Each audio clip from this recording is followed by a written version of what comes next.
Ambassador Max Baucus, former U.S. Ambassador to China, Ambassador Kurt Volker, U.S. Ambassador to NATO. General, good to see you. Start with Ambassador Baucus. Going into this, and you have been at these meetings because when the presidents meet, the ambassadors come along. Who has the upper hand? I think both countries are trying to figure out a way to cool things down a bit. I think President Trump would like to meet President Xi in Beijing next year, and he'd like this meeting to work out well enough so that he can do that. President Xi would like to cool things down because he wants to sell in the U.S. market. He wants relief on tariffs, for example, and he wants relief on export controls. President Trump, frankly, would like to cool it down a little bit, too, because he'd like to reach an agreement on fentanyl, for example. And frankly, I think that you're going to find that this is going to be more of a truce than a treaty. And it's going to be just one step, one chapter in the U.S. China story. China feels strong. China feels like it's an equal competitor with the United States. And I think it's important for the United States to respect China, just as it's important for China to respect the United States. But by and large, I think you'll find some agreements. The devil's going to be in the detail. President Trump likes to do deals. He wants to reach some kind of agreement with President Xi that enables both sides to claim some kind of victory so they can move on to a Beijing summit next year. Ambassador Volker, a couple things there. Number one is simply having a summit, another summit, a good goal, or must that come after good deeds? Because you can make a deal. The bigger part is whether somebody lives up to their deal. I've never known the Chinese to do that. Lying and cheating is acceptable behavior for them. What makes us think that anything that Xi Jinping says out of this can be believed? Well, I'm not sure that's the framework I would use. I hear what you're saying, and you're absolutely right. China will lie and cheat, and even if we reach a deal with China tomorrow on some things, we can't expect them really to implement everything. But I think the framework that I would use here is we have the risk of a major confrontation with China in the near term over issues of trade, over the Pacific, over Taiwan, over neighboring countries. Or we can kick that down the road and not have a confrontation this year, maybe not next year, maybe a year after that, and see whether we can work other things out. So I think that's what both sides are looking for right now. I think both sides are looking to calm things down, push the timelines out, not have a direct confrontation, because that would be bad for both of us. So I think that's where they're headed. Yeah, I guess the flip side of that is if we're going to have a confrontation, you might as well have it now, because that's when you have conceivably the most leverage. Bill O'Reilly was on the show on Monday.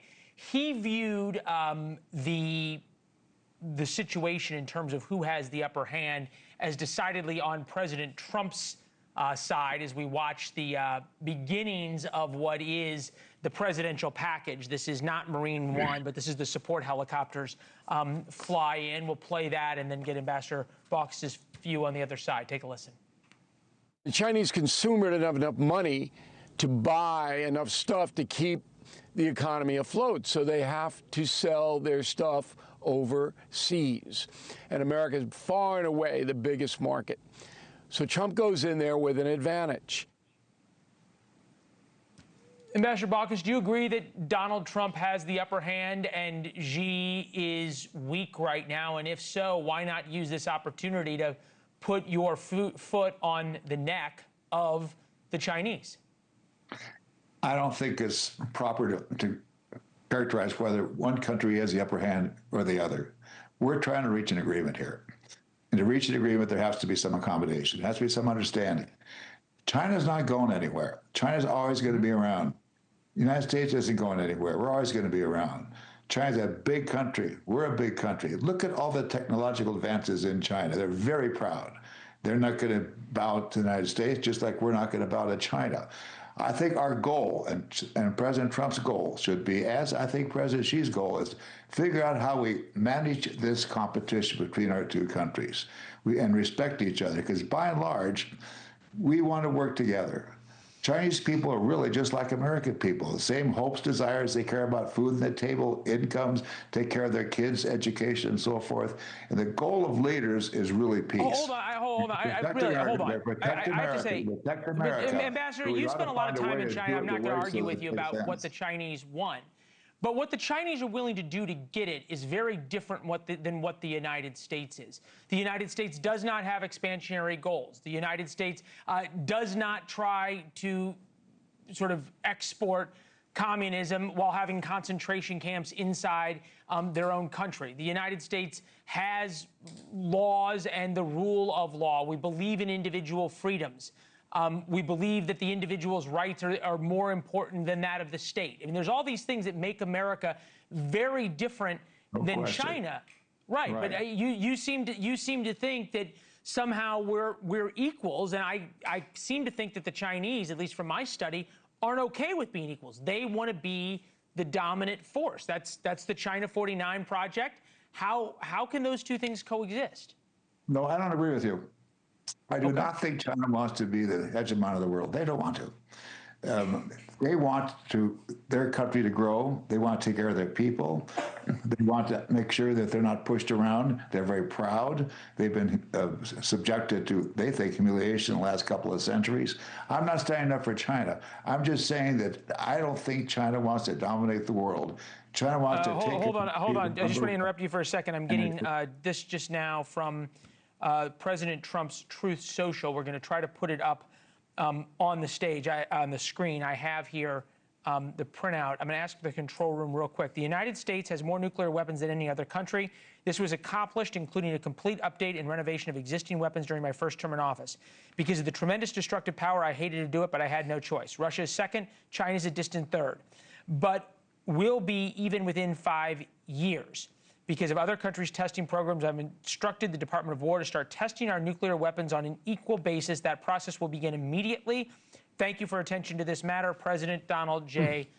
Trump, as we watch Marine One land ahead of this summit. Kurt Volker, to you, I don't think the timing on this being put out right now is a coincidence. Do you? Absolutely not. This is a signal to China that we're bigger militarily, we have more nuclear weapons, and we're going to resume a testing program. That's what President Trump just said. That's going to be an eye-opener for a lot of people in the world. We haven't done serious nuclear testing for a very long time. And so for us to do that will be seen as a signal to the rest of the world that we are serious, we have the capabilities. Now, I think that's important because, Leland, when you were discussing with Ambassador Baucus there just now and whether China or the U.S. is in a stronger position, I do agree that with your point that the U.S. is fundamentally in a stronger position right now. However, when you look at the economics, if we were to have a trade war with China, it would be Chinese largely state-owned enterprises that would take a hit, whereas American consumers would take a hit here. And because we're a democracy, President Trump is far more vulnerable to the sentiments of consumers than the Chinese leadership is. So they have a few cards as well. And that's why I think managing this, as Ambassador Baucus was saying, is the right call right now. And putting this military card on the table and saying, look, we can outcompete you militarily if we have to. I think that's very shrewd on President Trump's part to try to level the playing field here. Ambassador Baucus, you know the Chinese pretty well. They're seeing that 45 minutes ahead of the meeting with their president. I'm not sure you can ever manage a relationship, I guess, the way I would view it with China, because I think they do want to become a hegemonic power, and I think they're willing to sort of do whatever's necessary and cheat and lie and take over and bully other countries in a way the United States is not. They don't. To me, they only understand force. How are the Chinese recalculating right now, seeing this from President Trump? Frankly, I don't think they care. They see it for what it is. And each country is trying to get a better negotiating position, tactically do one thing or another to try to gain a tactical or negotiating advantage. Both sides understand that. I don't think the Chinese pay much attention to this. Wow. What do they pay attention to then, sir? They pay attention to strength, just like we pay attention to strength. It's not necessarily military strength. It's also economic strength. China has grown dramatically in the last 40 years. They're very proud of that. They're a very strong country economically. They got weaknesses. We are stronger economically. There's no question about that. But the trajectory, the trend lines are that we're pretty equal. We become more equal from an economic perspective in a not too distant future. They've got some chokeholds on us, frankly. That's rare earths is one. They're not buying our soybeans. That's another. They've got some tools in their negotiating kit as well. So China basically, I think, wants to take care of its people, be a very strong country economically. It wants to work with the United States. And frankly, a lot of Southeast Asian countries are concerned that President Trump and President Xi will do a deal which may not reach the best interests of the Southeast Asian countries. They may be left out. It's that China just wants to do what the United States wants to do, and that's take care of itself, but does not want to be a hegemon. China does not want that. I've lived over there. I've served over there. I know the Chinese. I can tell you, they do not want to be the real hegemon. No way.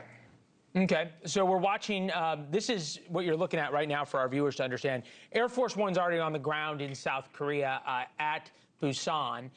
The president is flying there on Marine One. He spent the night in South Korea. He's going to then go to this meeting with Xi Jinping for a couple of hours, hop on Air Force One, fly back to the United States. He lands back here sometime tomorrow after refueling in Alaska. So whether or not we hear from the president before his meeting with Xi Jinping, we just don't know. It's why we're staying with these pictures right now. Ambassador Volker, want to play for you right now this from President Trump on Air Force One today, earlier today, about this issue of fentanyl and fentanyl production inside of China. I expect to be lowering that because I believe that they're going to help us with the fentanyl situation. They're going to be doing what they can do.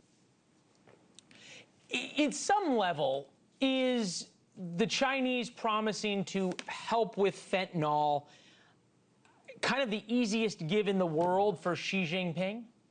It is fairly easy. I mean, what we're talking about are chemicals that, when combined, can produce fentanyl, which is a deadly drug. And the Chinese are simply doing business. They're ready to sell to willing buyers anywhere in the world. It's what we see with components for fentanyl. It's what we see with components for Russia's drones or Ukraine's drones. They're well, but in the business hold on. to do business. I see they're willing to sell. It's commercial, but it's also they don't mind fomenting the social disorder in the United States. They don't mind the fact that there's a couple 100,000 Americans who have died from fentanyl overdoses. For them, that's probably a feature, not a bug. Leland, they view that as our problem, not theirs. They're making chemicals and selling them. If we turn them, or Mexicans or others, turn them into drugs and then put them into our systems, that's our problem, as the Chinese see it. And it's also fairly easy for them to say, okay, we won't sell those components, a few, hundreds of millions of dollars probably, not a big deal for China. And if it makes Trump happy and it gets a reduction in tariffs, they're going to be happy to make that deal. So I do expect, I think President Trump is right. This is low-hanging fruit for China, something good for the United States, something easy to do. Okay. I might say, if I might, I've pushed this issue on the Chinese for years. I tell the Chinese this is a no-brainer. Don't sell those precursors that helps fentanyl get in the United States. And when I press that point, the Chinese government says, well, we get credit. I said, of course you'll get credit. I'm hoping now finally they will reduce the, sending some of those precursors to the United States. But don't forget, this is a little complicated. A lot of American pharmaceutical companies rely on China for precursors for their drugs. Right, the Chinese can turn off, we learned during COVID, they could just turn off the spigot. And what that does to America. We're going to wait until President. I'm not trying to say it's a question of separating the wheat from the chaff. And the Chinese can very well do that if they want to, but they'll have to work very hard to make sure that the bad stuff doesn't come over, whereas the good stuff does come over. Right, and they can very easily say, oops, we turned off everything. Oh boy. Well, they can't do that. American farmers not going to live Well, for that. right. No, I'm just saying That's what they have levers themselves. I'll give you this as we wait for President Trump. We'll see if he speaks to the press. So we're going to keep that live shot up. CBS saying that the U.S. planned a show of force against Chinese aggression in the South China Sea, some type of U.S. military exercise. Obviously, there was also right before the sit-down between Vladimir Putin and Donald Trump in Alaska. They flew the B-2 bombers over. So President Trump has been known to do this in the past. Two other sources confirmed that the operation had been prepared as an option, but they said the plan was unlikely to be executed. I don't know if we're going to see President Trump on the other side of the helicopter. Depends on where the pool is set as the presidential limo is pulled up. Ambassador Volker, do these messages, these shows of force, the B-2s flying over Vladimir Putin, the nuclear testing being announced right before this sit-down, possible exercises in the South China Sea, does that actually change things with world leaders? I don't think it changes their interests or their goals or what they are trying to do, but it changes their perception of President Trump. And that's what he's after. It's not even about the United States and United States military capabilities. They know what we've got. They understand that. But this is a way of President Trump trying to convey to these world leaders, don't mess with me. I'm willing to do things that others have not been willing to do. That's the message he's trying to convey by doing this.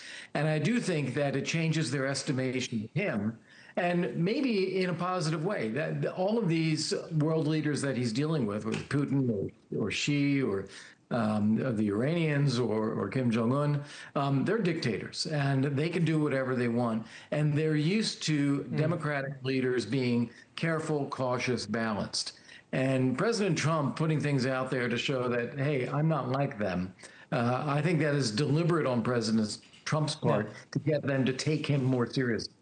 Yeah, the unpredictability is something out of an American president, you're right, that the world is not used to. Just to let our viewers know what happened, Marine One just landed. The president got out of the helicopter closest to us, walked into the presidential limousine. You saw some of the support staff walking there. Motorcade on its way to the meeting with Xi Jinping. Ambassador Max Baucus, Kurt Volker. Gentlemen, thank you both very much. Thank you for watching. Subscribe below and download our NewsNation app right now on your phone, and you will get fact-based, unbiased news for all Americans.